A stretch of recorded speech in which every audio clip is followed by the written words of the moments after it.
अस्सलाम वालेकुम student, miss Reema Firoz एक और टॉपिक के साथ हाजिर हैं। अभी इससे पहले हमने फर्मेंटेशन ऑफ स्टार्च देखी थी for the preparation of ethanol. अभी इथानॉल की प्रिपरेशन का एक और मेथड देख रहे हैं, यानी फर्मेंटेशन के दो प्रोसेस थे, एक फर्मेंटेशन ऑफ स्टार्च और अब हम देखने जा रहे हैं fermentation of molasses. Now first के मोलासेस क्या होता है देखें। जब गन्ने के रस से शुगर बनाई जाती है ना, जब शुगर क्रिस्टलाइज हो जाती है तो वो जो बच जाने वाला सिरप होता है, डार्क विस्कस, मतलब डार्क ब्लैकिश ब्राउन कह लें, एक सिरप होता है, उसको हम मोलासेस कहते हैं। ठीक है, इस मोलासेस में सक्रोज शुगर होती है। ठीक है, और उस सक्रोज शुगर को हम फर्मेंटाइज कर कर कन्वर्ट कर देते हैं किसमें, इथानॉल में।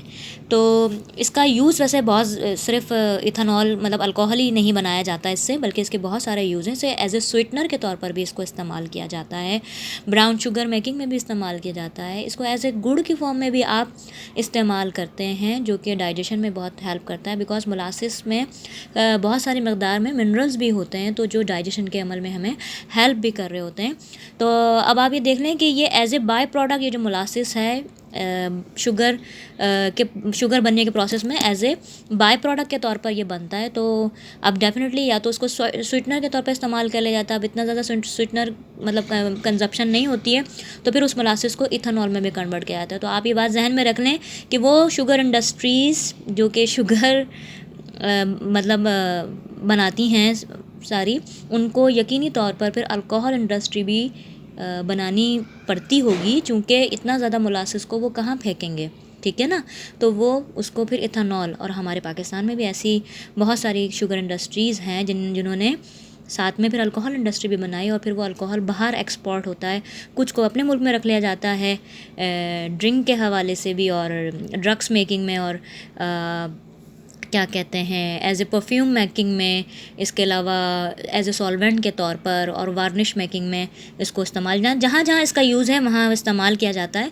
तो ये बात जहन में रख लें कि जहाँ शुगर इंडस्ट्रीज़ बनाने वालों को अल्कोहल इंडस्ट्रीज़ भी लगानी पड़ जाती होगी। ठीक है जी, तो अब देख लेते हैं कि किस तरीके से मोलासिस में मौजूद शुगर को कन्वर्ट किया जाता है किस में, इथानॉल में। सो अब समझ लेते हैं बाय केमिकल इक्वेशन। तो अब जी जैसे मैंने कहा कि मोलासिस में जो शुगर होती है वो होती है सक्रोज़।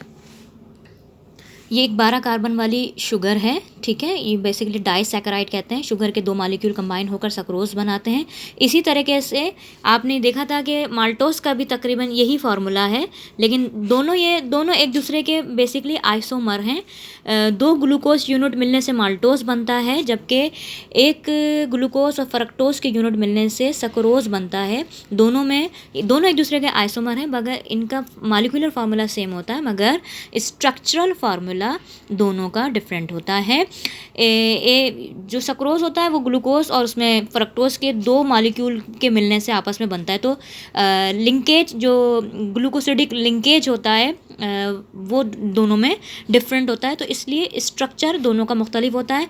अब चूँकि माल्टोज में जो कि दोनों ग्लूकोज की यूनिट होती है, तो वो, और जो ग्लूकोज है उसमें एल्डिहाइड ग्रुप होता है, जबकि सक्रोज में क्या है कि एक ग्लूकोज और एक फ्रक्टोज की यूनिट से मिलकर ये बनता है, तो इसलिए फ्रक्टोज में अब कीटो ग्रुप होता है।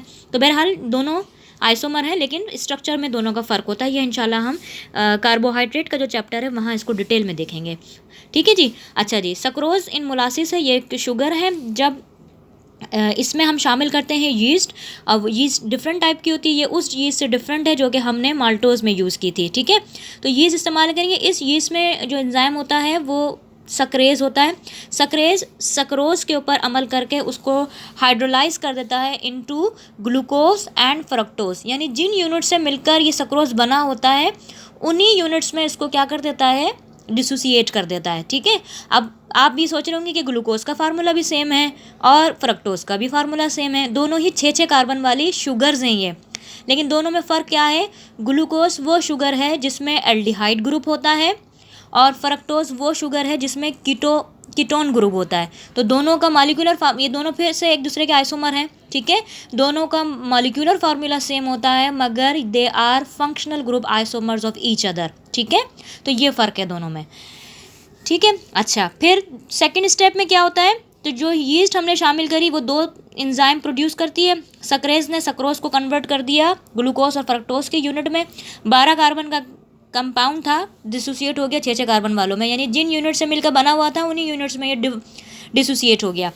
फिर यीस्ट में ही शामिल जो दूसरा एंजाइम है जाइमेज, ये जाइमेज एंजाइम ग्लूकोज या फ्रक्टोज के ऊपर असरअंदाज होकर या अमल कर कर कन्वर्ट कर देता है उसे किस में, इथेनॉल में, और साथ में कार्बन डाइऑक्साइड के 2 मॉलिक्यूल्स रिलीज होते हैं। अगेन चूंकि लिक्विड पर गैस के मतलब गैस रिलीज होगी तो वो बबल की फॉर्म में आती है, तो इसीलिए इस प्रोसेस को भी हम क्या कह रहे हैं, फर्मेंटेशन। ठीक है, तो फर्मेंटेशन का मतलब ही जैसे मैंने अभी बताया था कि फर्मेंटेशन का मतलब होता है जेंटल बबलिंग। ठीक है, और वो बबल्स बनते हैं कार्बन डाइऑक्साइड के एस्केपिंग की वजह से। ठीक है, तो ये हो गए जनाब फर्मेंटेशन ऑफ मोलासिस। इसके 2 स्टेप्स हैं। पहले स्टेप में मोलासिस में मौजूद जो शुगर है सक्रोज, हम क्या करते हैं, मोलासिस में शामिल करते हैं यीस्ट। यीस्ट 2 तरह के एंजाइम रिलीज़ करता है, एक सक्रेज एंजाइम जो कि सक्रोज को कन्वर्ट कर देता है ग्लूकोज और फ्रक्टोज में, दूसरा एंजाइम जाइमेज। ये बिल्कुल वही स्टेप है जो कि आपने फर्मेंटेशन ऑफ स्टार्च में भी इसको देखा था कि जिस तरीके से ग्लूकोज पर जाइमेज असरअंदाज होकर उसे कन्वर्ट कर रहा था इथेनॉल में और कार्बन डाइऑक्साइड में। ये वाला स्टेप भी बिल्कुल सेम वही है कि यीस्ट में जो जाइमेज एंजाइम मौजूद होता है वो ग्लूकोज को कन्वर्ट कर देता है इथेनॉल में और कार्बन डाइऑक्साइड एस्केप हो जाती है। यहाँ पे एक बात और भी इम्पॉर्टेंट है कि जैसे हर एक ख़ास एंजाइम ख़ास मॉलिक्यूल के साथ ही यानी कि ख़ास ही सबस्ट्रेट के साथ मिलकर अमल करता है और फिर प्रोसेस को आगे बढ़ाता है। ये यहाँ जो यीस्ट इस्तेमाल हुई, मोलासिस में जो यीस्ट इस्तेमाल हुई, वो उस यीस्ट से डिफरेंट होती है जो कि फर्मेंटेशन ऑफ स्टार्च में इस्तेमाल हुई थी। ठीक है जी, तो ये 2 प्रोसेस हैं हमारे पास इंडस्ट्रीज़ में इस्तेमाल होने वाले for the production of ethanol.